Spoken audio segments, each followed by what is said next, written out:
selama Gibran masih nongkrong sebagai wapres, sampai kapanpun tidak pernah dapat berkah dari Allah SWT. Hanya akan menimbulkan petaka lebih lama lagi ya.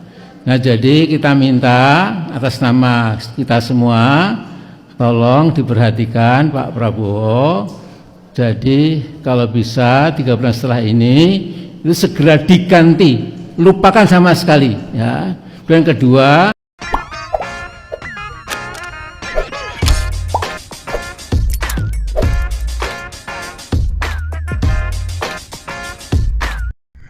baik sahabat sekalian, saat ini Indonesia telah memiliki presiden dan wakil presiden yang baru.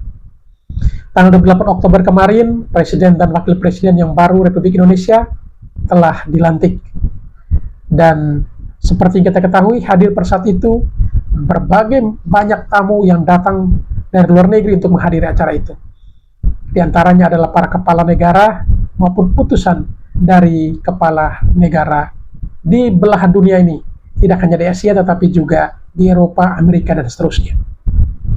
Ada hal yang menarik di sini adalah undangan yang datang dari dalam negeri, yaitu mantan Ketua MPR RI, Amin Rais.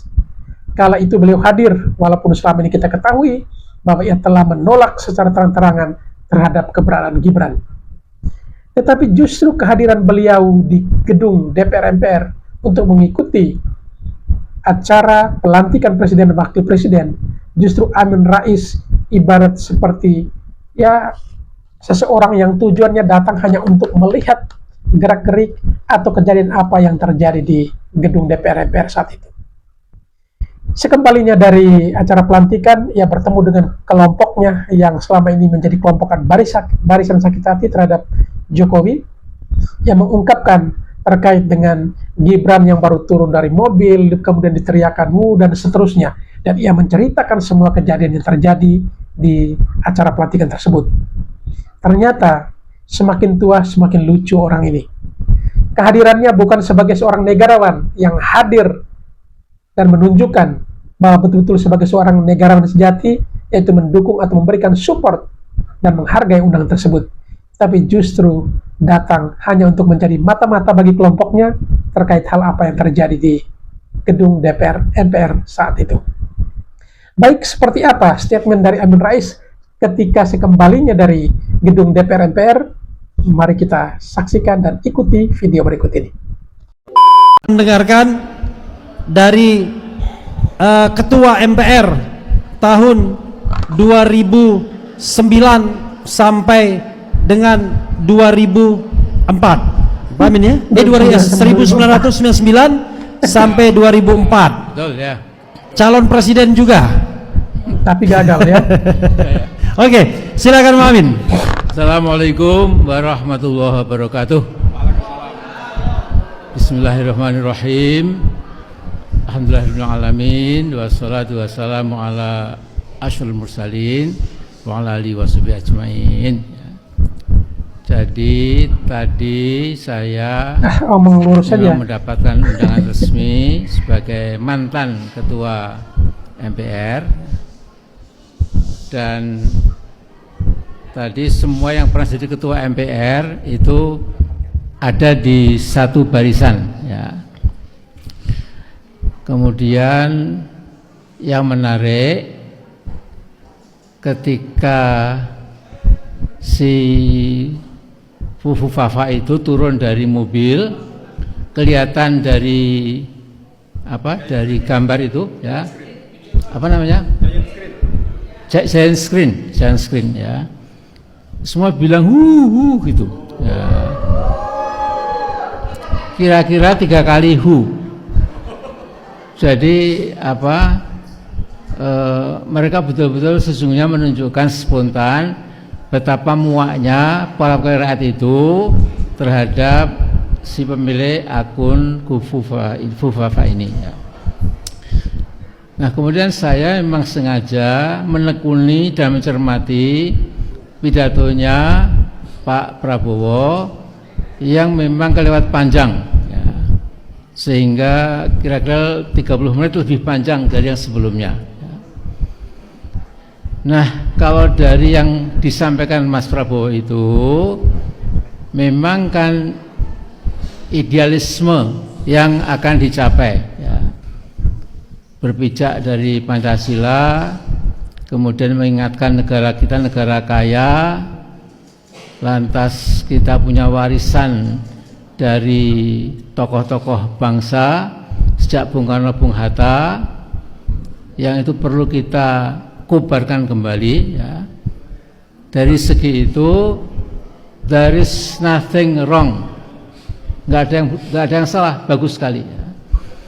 Bahkan Pak Prabowo mengagetkan karena hafal kita semua akan bangun Indonesia menjadi baldatun thayyibatun wa rabbun ghafur itu ya.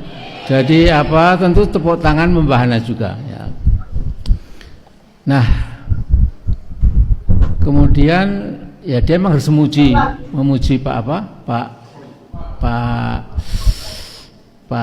bapaknya Fuafa itu Pak Mulyono ya. Jadi dipuji sebagai presiden yang sudah sangat mati-matian membangun segala macam itu ya. Nah, saya mungkin cuma akan sedikit saja menyentil ya. Yang namanya kekuasaan itu seperti rezeki ya. Kalau kita punya rezeki atau rezeki itu yang mabruk, yang dapat berkah, itu memang kemudian rezeki kita itu bisa menghadirkan sebuah kehidupan yang lebih berbahagia, lebih mantap ya. Anak-anak kita menjadi bersekolah juga pandai, kemudian dampak dari rezeki yang halal thayyibah tadi, yang berkah tadi, itu akan ke kanan, ke kiri, ke depan, ke belakang, itu memberikan manfaat. Sebaliknya, kalau rezeki tidak berkah, itu mesti menimbulkan problematika yang pelik ya, yang kadang dinalar itu tidak masuk akal ya. Bagaimana ada seorang yang rezekinya melimpah tapi anaknya kena narkoba, kemudian satu jadi pembunuh, pada malam hari dia entah ngapain dan lain-lain ya. Nah, sekarang ini saya sedikit saja, mudah-mudahan sampai kepada Pak Prabowo. Selama Gibran masih nongkrong sebagai wapres, sampai kapanpun tidak pernah dapat berkah dari Allah SWT. Hanya akan menimbulkan petaka lebih lama lagi ya. Nah, jadi kita minta atas nama kita semua, tolong diperhatikan Pak Prabowo. Jadi kalau bisa 3 bulan setelah ini itu segera diganti, lupakan sama sekali ya. Dan kedua, Mas Prabowo juga harus menekan kepada bapaknya Fuafa, ente Pak Mulyono, jangan lagi mencawe-cawe terhadap kebijakan saya ya. Kalau dilakukan, insya Allah yang diidealisasi, digambarkan saya ideal oleh Pak Prabowo itu pelan-pelan jadi kenyataan ya. Tapi selama si bocah cilik ini ya, yang nggak pernah baca, nggak pernah mengisi otaknya dengan ilmu dan lain-lain, hanya berpikir kemewahan, kemudian seks again and again ya, saya kira itu Allah murka ya. Baik sahabat sekalian, ternyata sosok seorang Amin Rais yang katanya seorang tokoh bangsa, negarawan, kok bisa bermental seperti ini ya. Ternyata kehadirannya di gedung DPR MPR untuk menghadiri acara pelantikan presiden dan juga wakil presiden, justru itu menjadi kesempatan bagi dia untuk bisa memantau pergerakan apa yang terjadi di sana. Dia mulai bercerita sampai dengan bagaimana Gibran dan istrinya turun dari mobil dan diteriakan hu dan seterusnya. Berarti Amin Rais ini betul-betul datang memperhatikan setiap ya kegiatan yang terjadi, acara yang berlangsung ya. Dan kalau kita perhatikan, tujuannya itu bukan untuk menghargai undangan itu, tetapi menjadi kesempatan bagi dia untuk bisa melihat orang yang paling dia tidak suka itu dari dekat, baik Jokowi maupun Gibran. Dan hal itu nyata terbukti. Setelah selesai dari acara pelantikan, bukan balik ke rumahnya dulu, tetapi langsung ke tempat nongkrong barisan sakit hati ini. Dan pada kesempatan itu, ia mengungkapkan atau bercerita tentang apa yang ia lihat. Ini persis seperti seorang anak kecil. Ketika dibawa orang tuanya ke kota misalnya, melihat permainan di kota ataupun apa yang terjadi di kota, sekembalinya ke desa dia akan bercerita kepada teman-temannya. Tadi saya ikut bapak atau ayah ke kota dan melihat ada permainan ini dan itu dan seterusnya. Kendaraan begitu ramai dan lain-lain. Persis seperti yang dilakukan oleh Amin Rais ini. Menghadiri sebuah acara hanya untuk memantau dan balik bercerita. Dan yang ia ceritakan tentu adalah hal yang negatif. Belum tentu. Bukan lagi itu bercerita tentang hal-hal positif. Tapi yang diceritakan adalah hal negatif. Sangat berbeda jauh dengan seorang anak kecil yang pasti bercerita tentang hal-hal baik ya. Lalu yang berikut, ia juga mengungkapkan bahwa Pak Prabowo seharusnya hempaskan Gibran ini. Karena selama Gibran masih nongkrong sebagai wakil presiden, Indonesia tidak akan diberkati. Apa benar seperti itu? Seorang Amin Rais juga tidak pantas untuk mengatakan demikian, karena seorang Amin Rais juga adalah orang berdosa sama seperti orang lain. Yang hanya berhak untuk menentukan bangsa ini terberkati atau tidak itu adalah Tuhan. Bukan kita manusia yang saling menghakimi seperti ini. Amin Rais seolah-olah utusan Tuhan yang datang ke dunia untuk mengingatkan Pak Prabowo bahwa wakil presidennya itu adalah salah atau keliru. Tetapi ia lupa, justru Gibran menjadi wakil presiden pun atas pilihan rakyat, bukan ditentukan oleh bapaknya. Dan yang berikut, ia pun memerintahkan Prabowo Subianto untuk menyampaikan kepada Pak Jokowi agar jangan lagi cawe-cawe atas keputusannya. Sejak kapan Pak Jokowi itu cawe-cawe atas keputusan Presiden Prabowo Subianto?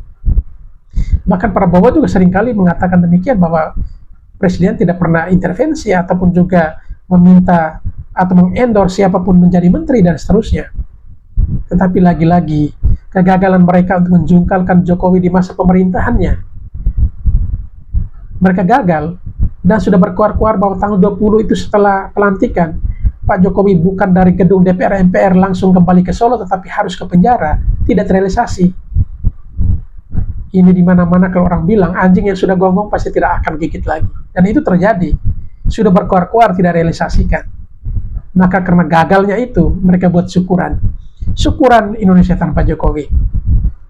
Tanpa dibuat syukur demikian pun Jokowi akan meninggalkan jabatan itu karena konstitusi sudah mengatur demikian. Dan sangat tidak mungkin Jokowi akan tetap bertahan di situ. Karena aturan jelas, seorang presiden hanya menjabat 5 tahun dan hanya boleh maksimal itu 2 periode. Dan itu sudah dilalui oleh Presiden Jokowi. Dan lagi-lagi mereka buat acara syukuran Indonesia tanpa Jokowi. Itu hanya syukuran bagi orang-orang yang sakit hati. Tetapi bagi rakyat Indonesia yang benar-benar merasakan pembangunan, merasakan kebaikan Presiden Jokowi, justru mereka bukan melakukan syukuran, tetapi mereka menangis. Menangis karena Presiden Jokowi harus meninggalkan jabatan itu. Karena Presiden Jokowi bagi mereka adalah seorang yang bapak yang luar biasa, benar-benar memperhatikan anak-anaknya. Dan itu betul-betul dirasakan. Mungkin sekelompokan barisan sakit hati ini tidak merasakan kebaikan itu. Tetapi begitu banyak rakyat Indonesia yang sangat merindukan tentang kebaikan dari Presiden Jokowi.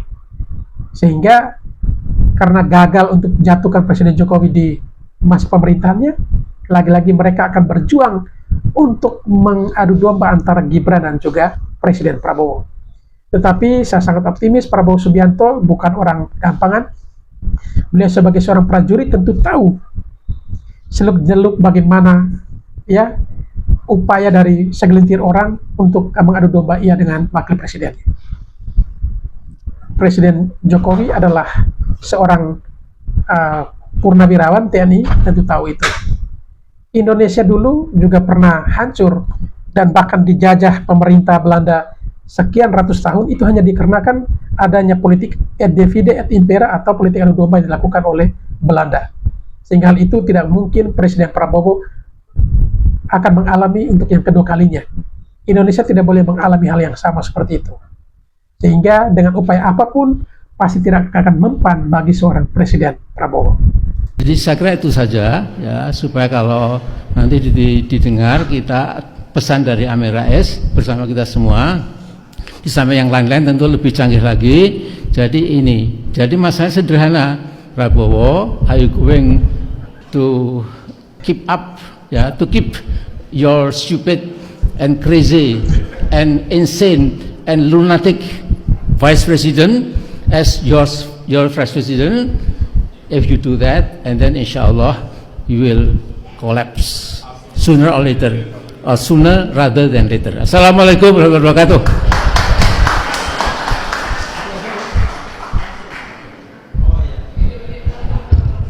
Makasih. Hidup Amin.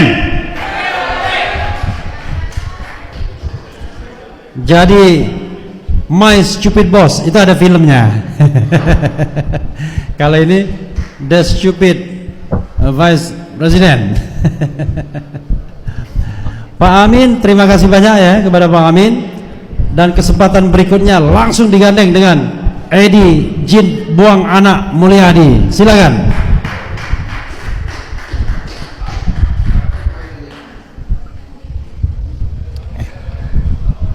Bismillahirrahmanirrahim. Assalamualaikum warahmatullahi wabarakatuh.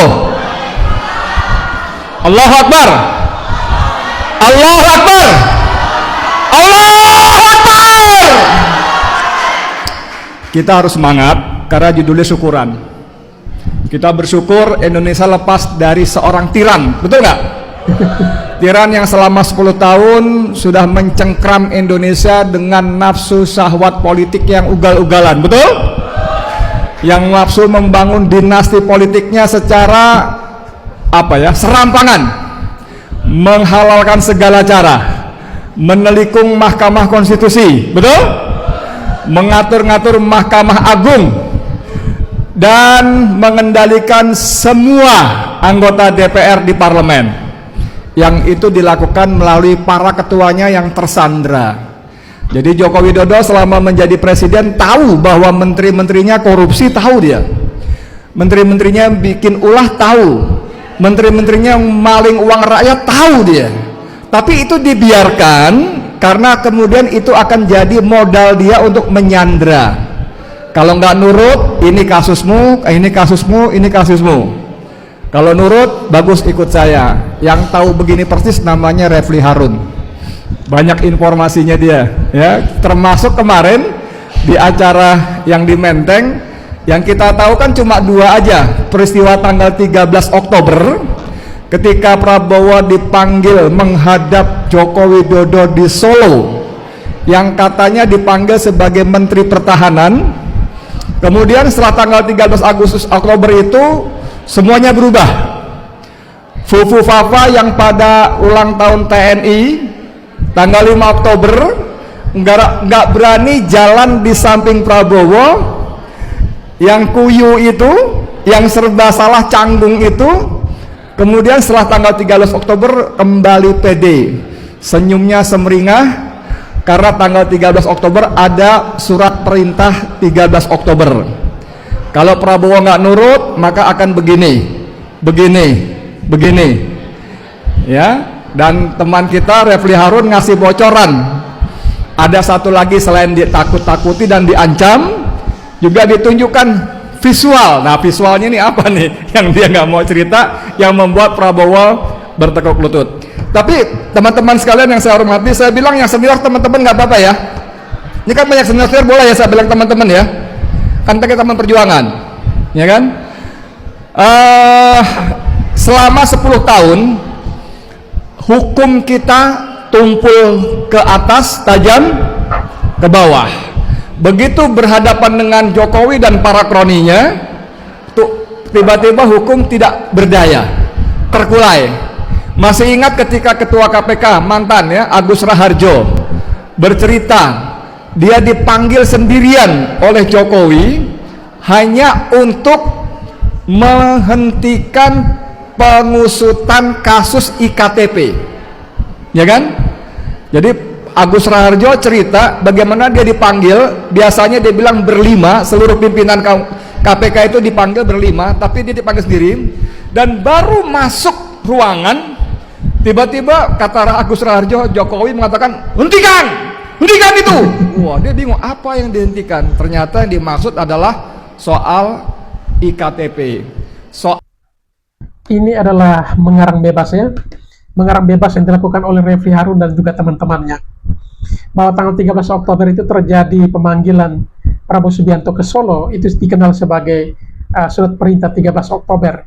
Lalu Prabowo ditakut-takuti dengan berbagai hal, termasuk visual dan lain-lain. Ini semua ya selama kalau Anda tidak bisa membuktikan sama juga, bohong ya. Karena kalau memang itu benar ya buktikan bahwa itu benar. Visualnya seperti apa, lalu perintahnya seperti apa, harusnya juga disampaikan kepada publik. Jangan hanya berkuar-kuar, hanya membangun narasi untuk menjatuhkan seseorang. Dan itu kan tidak bisa dibuktikan, sama dengan bohong. Dan lagi-lagi dikatakan bahwa ya Jokowi selama ini menjadi tiran ya selama 10 tahun. Dan dianggap bahwa tirani kekuasaan Jokowi ini tidak bisa diganggu oleh siapapun. Dan pantaslah mereka melakukan sebuah syukuran, ya syukuran Indonesia tanpa Jokowi. Mereka juga harusnya juga sadar ya, ini kita mau bilang orang pintar tapi juga kadang kita tidak mengerti. Sekalipun tanpa dibuat syukuran, ya Jokowi juga turun sendiri. Kalau menurut saya, perjuangan dari barisan sakit hati seperti ini sudah sekian lama untuk menjungkalkan Presiden Jokowi dari kursi kekuasaannya sebagai presiden. Tetapi gagal terus. Gagal tetapi disyukuri. Ini kan lucu. Memang saatnya ini adalah Jokowi sudah sesuai dengan konstitusi harus turun dari jabatannya. Bukan atas upaya atau perjuangan mereka sehingga Jokowi jatuh dari kursi kekuasaannya. Seandainya Jokowi itu jatuh atas dasar perjuangan mereka ini, wajarlah mereka melakukan syukuran. Tetapi kalau Jokowi turun dari jabatannya karena konstitusi, karena aturan, karena sudah saatnya, ya harus purna tugas. Kalau dibilang syukuran bagi kaum barisan sakit hati ini lucu. Karena mereka mensyukuri sesuatu yang bukan hasil perjuangan mereka. Perjuangan mereka adalah menjatuhkan Presiden Jokowi dan menggagalkan pelantikan Gibran. Dua-dua ini gagal. Dan bahkan hal ketiga adalah menginginkan agar Presiden Jokowi ketika turun dari jabatannya tidak kembali ke Solo tapi langsung ke penjara. Itu pun gagal. Semua upaya mereka gagal tapi mereka melakukan syukuran. Syukuran Indonesia tanpa Jokowi. Lucu. Syukuran sesuatu yang bukan diperjuangkan. Jadi silakan kalian bernarasi, tetapi rakyat Indonesia juga bukan orang bodoh lagi. Orang sudah pintar melihat mana yang baik dan mana yang buruk, mana yang sudah berbuat untuk Indonesia dan mana yang tidak. Papa minta saham, dan itu semua terkonfirmasi bahwa ada tangan-tangan Joko Widodo di soal IKTP dan saham Freeport. Kalau mau jelasnya, rekaman pembicaraan antara Setia Novanto dengan petinggi Freeport yang orangnya Jokowi minta saham buat presiden ada di tangan Muhammad Said Didu. Muhammad Said Didu ada rekamannya. Kocak. Jadi bagaimana orang satu ini mengendalikan dengan kekuasaannya, semuanya dibikin amburadul, acak-adut, menjadi lemah, menjadi tumpul, dan semuanya seenak-enaknya dia. Nah, tapi hari ini kita bersyukur, kita bergembira hari ini karena Jokowi sudah berhenti. Ya, pagi tadi saya ngobrol lewat live by phone dengan sastrawan politik yang hari ini tampil pakai peci, Ahmad Hasanuddin. Dia mengatakan dalam artikelnya, rakyat memastikan Jokowi tidak bisa tidur nyenyak setelah lengser. Setuju nggak? Setuju ya? Tidak berkuasa, tidak punya kekuasaan, maka kendalinya kepada aparat hukum otomatis tidak ada. Selama ini semua masalah hukum membentur tembok besar. Misalnya teman-teman ada siapa lagi tuh? Ada yang kasus ijazah palsu, ada Egy Sujana, ada Bang Taufik Bahudin tuh di samping kiri sana, duduk sana, senior di UI. Ada Muslim Arbi, ada Kang Rijal Fadilah tadi dari Bandung. Itu mengusut, menuntut Jokowi tentang ijazah palsunya, nggak bisa. Bolak-balik mondar-mandir utusan Jokowi hanya dipersoalkan masalah legal standingnya saja, nggak bisa tuntas. Nah, tapi setelah dia luntur, setelah dia turun, maka dia tidak punya lagi kemampuan seperti itu, sehingga kasus-kasus hukum yang akan dan sudah dan akan diajukan kepada terkait Joko Widodo, insya Allah dipastikan akan berjalan. Saya dengan 6 orang lain ya, Habib Rizik Sihab, tadi ada Mayor Jenderal Sunarko, ada Bang Marwan Batubara, Siapa Ada lagi? saya sendiri, ada Munarman, ada Eko, ada satu lagi siapa ya? Oh, Om Mursalin, ya. Mana tadi ada orangnya tadi tuh? Oh, udah pulang, ada ya. 7 orang itu sudah maju ke Pengadilan Negeri Jakarta Pusat dan sudah diterima. Bahkan sebetulnya sudah diatur jadwalnya. Terus? Tanggal 8 Oktober kemarin sidang perdana, tapi Jokowi kembali menggunakan modus yang lama, mengirimkan orang sekretariat negara untuk mewakili dia. Dan yang tanda tangan bukan Jokowi, tapi pejabat Setnek. Dan itu ditolak sehingga sidang ditunda tanggal 22. Tapi setelah ini, laporan-laporan seperti itu bukan cuma ke Polda atau ke Mabes, bahkan bukan mustahil akan disampaikan ke polsek-polsek tingkat kecamatan. Teman kita Faisal Asegaf, Anwar Sadat, Alif, Sekjen Itu orang-orang dengan hebat, Partai Negoronya sudah bertekad. Bahkan Faisal Asegaf pernah mengatakan pada saya, Bang, tanggal 20 Jokowi turun, tanggal 22 kita ajukan laporan ke polsek-polsek. Allahu Akbar. Jadi memang seperti kata Ahmad Rosinuddin, dia tidak akan bisa tidur pulas, tidak bisa akan tidur nyenyak, karena begitu banyak nanti tuntutan hukum yang akan menjerat dia dan keluarganya, juga kroninya, tetap terhadap segala macam kejahatan dan dosa-dosa dia kepada bangsa dan rakyat Indonesia. Baik sahabat sekalian, coba sahabat sekalian bisa cek di polsek-polsek di seluruh Indonesia ini, di mana saja kita berada. Coba kita cek apakah laporan yang dimaksudkan oleh kelompokan Baris Sakit Hati ini terhadap Presiden Jokowi sudah masuk atau belum di polsek-polsek itu. Ini dilihat seolah-olah Presiden Jokowi itu seorang teroris sehingga disebarkan ke seluruh polsek. Aneh juga ini ya, dilaporkan di seluruh polsek, dan itu akan dilakukan oleh ya Faisal Asegaf dan timnya dari Partai Negoro, partai yang hanya nama, tetapi ya kita sendiri juga masih awam karena partai baru ya, tetapi perjuangannya dan mimpi besarnya luar biasa, yaitu ingin memenjarakan mantan Presiden Jokowi. Buktikan saja kalau kalian mampu dan bisa. Jangan hanya bisa berkuar-kuar. Barisan ini sudah berkuar-kuar sekian lama, tapi tidak pernah satu pun terwujud mereka punya impian ya. Susah. Jadi kalau orang yang impiannya itu sangat menggebu-gebu, lalu tidak terwujud, dampaknya seperti ini. Nanti sebentar lagi gila, depresi. Nah, itu pasti akan dialami. Cuman satu persoalannya, Bapak-bapak, teman-teman sekalian saya hormati, ibu-ibu ya. Bagaimana peran Prabowo nih setelah menggantikan Joko Widodo? Apakah Prabowo akan melindungi Joko Widodo? Kita akan lihat, kalau aparat hukum masih ogah-ogahan memproses semua gugatan, maka itu dengan gampang bisa kita terjemahkan sebagai upaya Prabowo Subianto, Presiden definitif hari ini, melindungi Jokowi dan keluarganya. Ya kan? Makanya kita minta dengan hormat pada Presiden Prabowo Subianto, Pak Presiden, sampean duduk manis saja. Silakan dengan menteri-menterinya yang kita sangat shock itu ya. Ada rombongan sirkus 108 orang jadi menteri dan wamennya, kepala badan.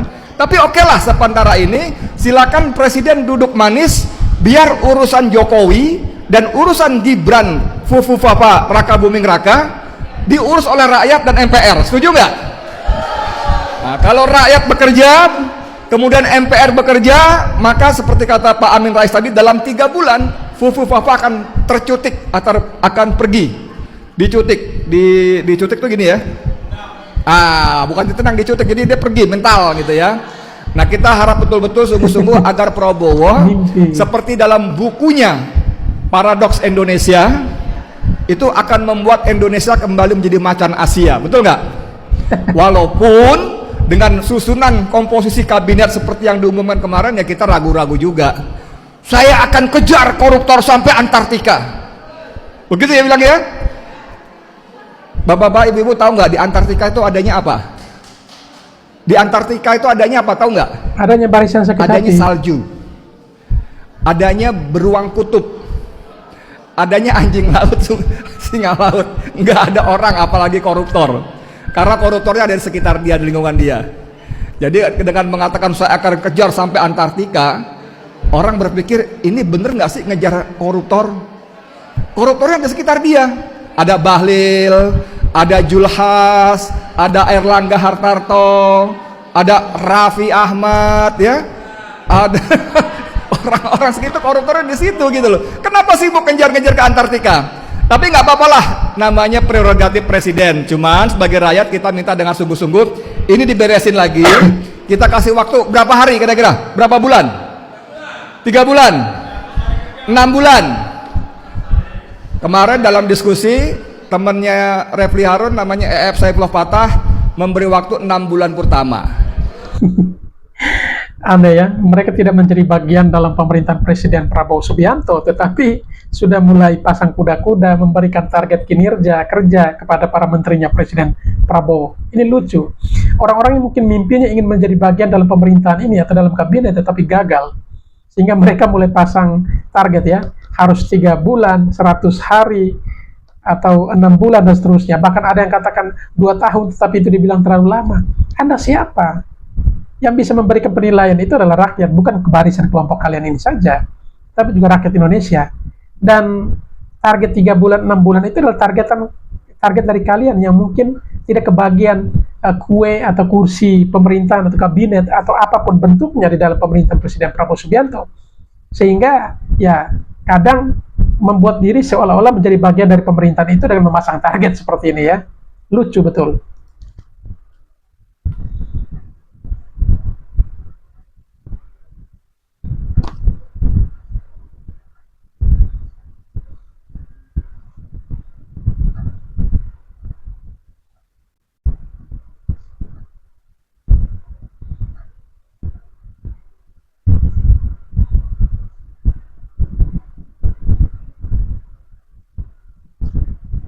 Paradoks Indonesia.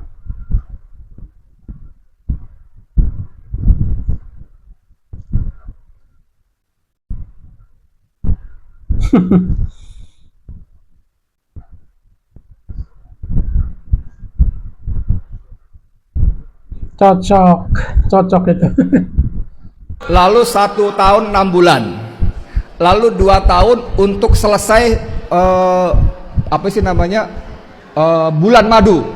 Setelah itu baru kita tagih betul. Tapi kalau kata saya kelamaan ya, maksimal 6 bulan lah, 3 bulan oke lah dia siap-siap ini itu. 6 bulan betul-betul ada kabinetnya Prabowo Subianto yang akan mewujudkan cita-citanya yang ditulis dalam bukunya Paradok Indonesia. Paradok apa Paradok Indonesia?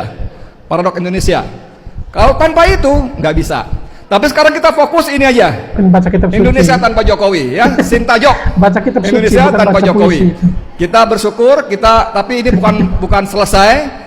Besok kita kembali bergerak. Setuju ya? Mak-mak mana mak-mak bergerak terus ya? Oke, nasrul minallah wa fatun qarib wa basirul mu'minin. Assalamualaikum warahmatullahi wabarakatuh. Sepanjang hari.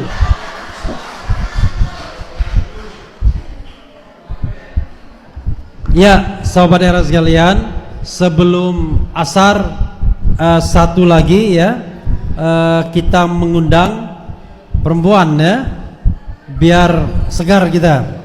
Putri dari Papua, Alfa Alhamid.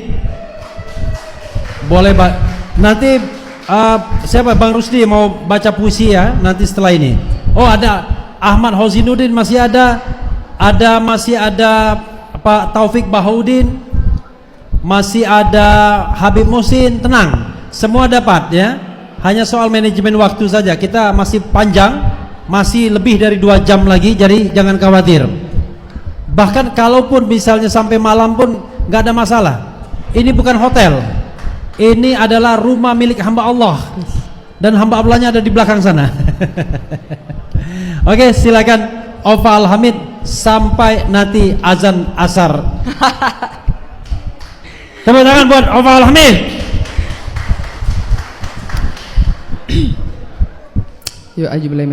Bismillahirrahmanirrahim. Assalamualaikum warahmatullahi wabarakatuh. Kurang kompak. Assalamualaikum warahmatullahi wabarakatuh. Alhamdulillah, masya Allah. Salam sejahtera buat kita semua. Selamat siang menjelang sore. Saya hanya akan membacakan surat atau dibilang puisi juga boleh. Bismillah. Kembalikan emas kami. Salam kebangsaan. Salam dari ujung paling timur gugusan pulau dan gelombang samudra Indonesia Raya yang belum berjaya. Selamat datang kecemasan baru. Di ikal rambut dan kulit hitam kami simpan pertanyaan hakikat kemerdekaan sejati. Puisi ini, sahabat sekalian yakin bahwa itu datangnya dari masyarakat. Memang puisi ini mereka sendiri yang susun, seolah-olah itu bawah suara dari rakyat Papua. Perempuan ini memang keturunan Papua, tetapi mungkin dia tinggalnya di Jawa. Tidak pernah merasakan betul bagaimana sulitnya di Papua yang diperjuangkan oleh Pak Jokowi dengan membangun tol laut, membangun pelabuhan bandara, membangun Trans Papua, tol, dan juga menyamakan ya harga BBM satu harga di seluruh Indonesia termasuk di Papua. Ya lupa, karena memang ia lebih banyak habiskan waktunya di Jawa, tidak pernah tahu apa yang terjadi di Papua. Tetapi hanya karena darah Papua, ya seolah-olah tampil mewakili orang Papua. Itu tidak benar itu. Karena rakyat Papua yang orang-orang sederhana yang tinggal di pelosok mengenal betul siapa sosok Presiden Jokowi itu. Ketika ia datang, ia disambut dengan begitu luar biasa. Dan bahkan Presiden Jokowi dikatakan bahwa baru di zaman Presiden atau pemerintahan Presiden Jokowi, rakyat Papua benar-benar merasakan yang namanya merdeka seperti apa. Tetapi kalau perjuangan OPM itu adalah perjuangan politik kaum tertentu, bukan karena ketidakpuasan terhadap Presiden Jokowi. Karena Presiden Jokowi sudah begitu banyak memperjuangkan tentang hak-hak rakyat Papua, yaitu hak-hak hidup, hak-hak dasar hidup mereka. Dan itu ya sudah buktikan dengan perjuangan dan juga sudah sering berkunjung ke Papua. Tetapi hanya orang-orang Papua yang tinggal di Jawa yang tidak tahu dan tidak pernah merasakan secara langsung kebaikan Presiden Jokowi bagi mereka, sehingga mereka masuk dalam grup barisan sakit hati, lalu membuat puisi moral seperti ini, seolah-olah itu adalah titipan dari rakyat. Rakyat yang mana? Rakyat yang di kelompok itu saja, atau rakyat yang seperti apa? Kalau berbicara seperti ya gunung emas dan lain sebagainya, ini adalah Freeport yang kalian ketahui bahwa itu semua juga sudah diperjuangkan Presiden Jokowi, bahkan mengambil alih. Dengan posisi saham Indonesia saat ini di Freeport itu 51,2%. Sungguh luar biasa. Belum pernah terjadi di presiden sebelumnya yang bisa mengambil alih itu. Dan baru di pemerintahan Presiden Jokowi ia buktikan. Sekalipun ia disebut pelongo-pelongo, mencela-mencela dan seterusnya, tetapi ia tunjukkan bahwa benar-benar ia berjuang untuk kepentingan rakyat bangsa dan negara ini. Sehingga PT Freeport saat ini ya dominan sahamnya sudah ada di kepemilik Indonesia 51,2%, dan mimpinya untuk ambil alih kembali 10%, dan itu pasti akan terwujud di pemerintahan Presiden Prabowo, karena Prabowo mengusung tema keberlanjutan, sehingga hal-hal yang sudah diperjuangkan Pak Jokowi pasti akan dilanjutkan, dan barisan sakit hati ini pasti bakal akan mengalami depresi yang terus-menerus selama 5 tahun ke depan. Hakikat kemanusiaan dan keadilan. Ketika yang selalu datang berkunjung adalah rangkaian ironi bangsa merdeka. Di balik catatan sejarah yang kami baca di Bovendigul tentang semangat merdeka menjadi bangsa berdaulat, kami bertanya, di kedaulatan yang nyata itukah kalian sembunyikan? Dari puncak Jayawijaya dan Kartens Piramid, Tembagapura dan Timika kami dihadang tanya, di mana kalian simpan kemandirian ekonomi dan bagaimana kalian mengubahnya menjadi kesejahteraan dan kebahagiaan rakyat? Di sepanjang ruas-ruas Trans Papua yang sering kalian banggakan, kami beriringan dengan pertanyaan, bagaimana kalian memahami makna kepribadian dalam kebudayaan? Di sela-sela jutaan pohon yang tumbang di Merauke yang akan kalian ubah menjadi food estate, kami melihat fantasi yang melayang terbang dari Gunung Emas Kalimantan membawa petaka. Hutan-hutan adat kami yang terampas dan tumpas oleh bulldozer yang kami lihat, kecemasan yang tersemai. Kalian menanam tebu fantasi, pahit derita terpulas di bibir rakyat. Jangan salahkan saudara-saudara kami yang mengepalkan tinju ke udara dan berteriak merdeka, ketika simpati dan empati kalian timbun di gunung ambisi megalomania kalian. Ikal rambut kami akan semakin kering dan kulit kami akan semakin hitam oleh kepandiran dan kegagalan kalian membaca dan memahami Papua. Politik etis gaya kolonialis yang kalian tebar dan tanam selama 10 tahun terakhir mengabaikan esensi konstitusi. Pancasila yang luhur dan lagu dari Sabang sampai Merauke yang indah itu hanya akan menguatkan keyakinan kami pada kenyataan Ibu Pertiwi yang merana lara. Dari ujung timur Indonesia, kulihat Ibu Pertiwi sedang bersusah hati. Air matanya berlinang, emas dan intannya terkenang, diboyong jauh ke negeri entah. Baik sahabat sekalian, itulah komentar atau narasi yang dibangun oleh para pembenci Jokowi, barisan sakit hati yang terus berjuang untuk menjungkalkan Jokowi dalam masa pemerintahannya, namun gagal hingga saat ini. Sekarang yang mereka sasar adalah Wakil Presiden Gibran Rakebuming Raka, dan mereka beri target paling lama 3 bulan untuk terjungkal. Kita nantikan apakah kata-kata mereka bisa direalisasikan, dan juga kita lihat apa mereka mampu memenjarakan presiden atau mantan presiden Jokowi ya. Kita nantikan itu. Baik, kepada para sahabat sekalian, setelah menyaksikan video tadi, jika ingin berkomentar silakan tulis di kolom komentar. Sekian, terima kasih dan sampai berjumpa kembali di video selanjutnya.